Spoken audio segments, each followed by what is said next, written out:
Hey, my name is David Ivers. I'm the artistic director of the Arizona Theater Company, and I'm directing John Patrick Shanley's Outside Mullingar.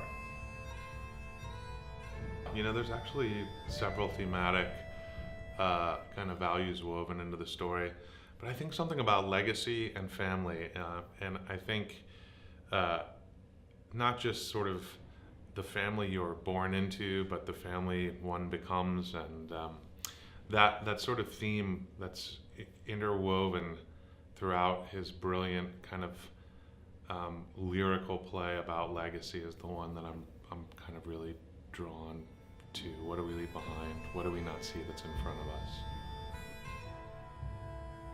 It's funny, you know, there is this sense of the play that despite how real it is, and despite how there's a kind of oppressiveness to the Irish culture in a way, just in that people on this farm feel a bit downtrodden and like they don't have a way out. There's also an element of fairy tale to this play, and both those things have to be at play. Fortunately, in the case of Rosemary, she has such a strong-willed belief that what she is convicted about will happen, and whether she has to will it to happen or the intervention of something higher will make it happen, that we have to put all of our eggs in the basket of that is a reality, and what it reveals is the magic and the fairy tale that is part of the essential story that Shanley wrote, which incidentally I think is what makes it the most beautiful play that I've read in probably the last 10 years. Well, it's not even that old, so I guess the last, 5 years since it came out.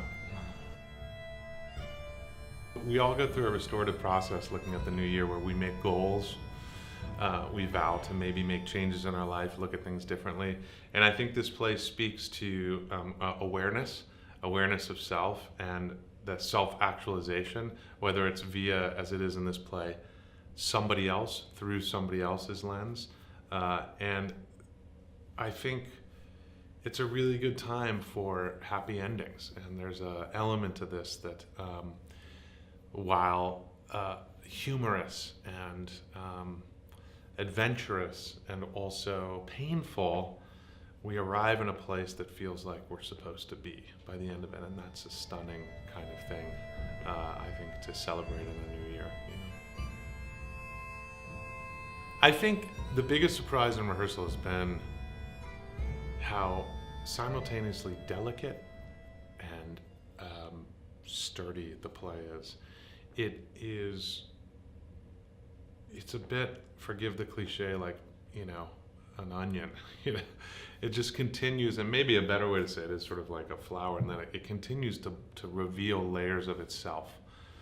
It is remarkably efficient, and yet it's still a language play, so it has a beautiful sense of its structure, and its use of language is so stunning in it, and yet it's sturdy and efficient and smart, and I think it's masterful. And I think the revelation in rehearsal has been it will continue to hold analysis and continue to hold our discovery process, and also help us know when we're tonally off.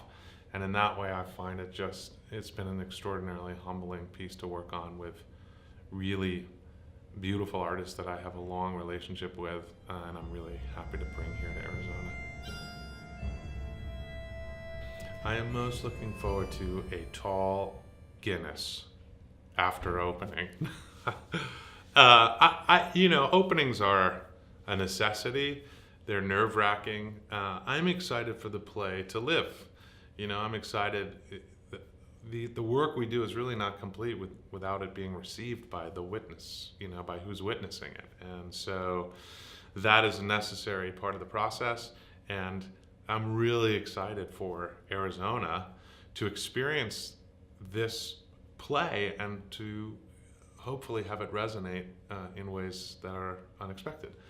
I think there's huge intersection just in terms of how we all connect with each other and connect with family and connect, frankly, in interpersonal relationships in this play. So I'm interested and curious to see the result of that in the production after it opens.